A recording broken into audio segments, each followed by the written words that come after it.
So you already know that chromatography is a separation technique. We first take the sample and we find out what is in that sample. So here we will discuss about the column chromatography. It is an adsorption process, and we will get a green dye, and we already know it has blue and yellow compounds. So we select stationary phase or SP, calcium carbonate or alumina, and mobile phase like alcohol, ethanol. So first thing we need to know, we need a column here. This is the first step, and then we will add calcium carbonate or alumina to that column. Here you can see that, and then we will add solvent or alcohol like ethanol. Here we add ethanol, and then we will add the sample or green dye. So first thing you need to know that this green dye will create the layer, two layers. We already know that it has blue and yellow layers, and then we will separate the layers by the tap and separate that compounds by two conical flux like this one and this one. And what will happen, you first need to know that we use polar solvent, ethanol.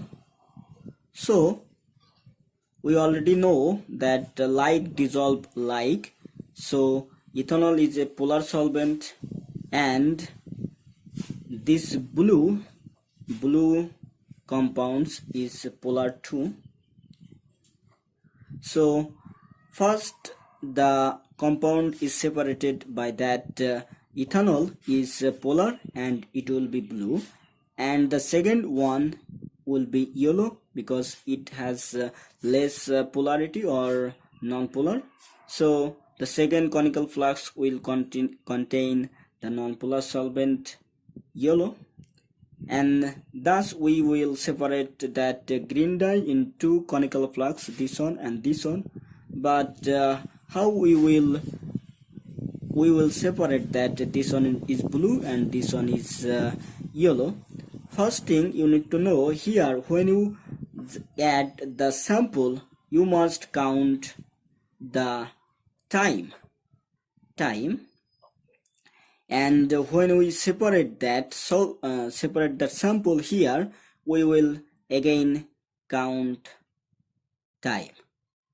So then we will calculate the retention time. Retention means hold retention time,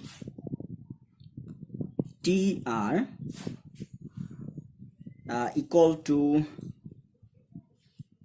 the time is held by the sample and solvent, the time we need to separate that blue sample and yellow sample. So this is the retention time, and we already have a sort of retention time, TR, and then we will find out according to the retention time which one is blue and which one is yellow. So here you may suppose that this blue, or we do not know which one it, so it takes 10 minutes and it takes 12 minutes. So retention time, here you will find that 10 to 12 minutes or 10 to 11 minutes, there is a name there, and that 12 to something, and there is a name. So according to that chart, you will find out which one this conical flux contain and which one this conical flux is contained. So in short word, you will have a green dye and you do not know what is in there. So you just fixed the stationary phase and mobile phase, and then continue by column chromatography, and you count the retention time, and then you will find out the retention time chart, and just check the retention time, and you will find out your count time is similar to that one or this one, and then you will find out the first conical flux containing sample compounds and the second one also. So this was the column chromatography. Next video we will talk about thin layer chromatography. Thank you so much for being here.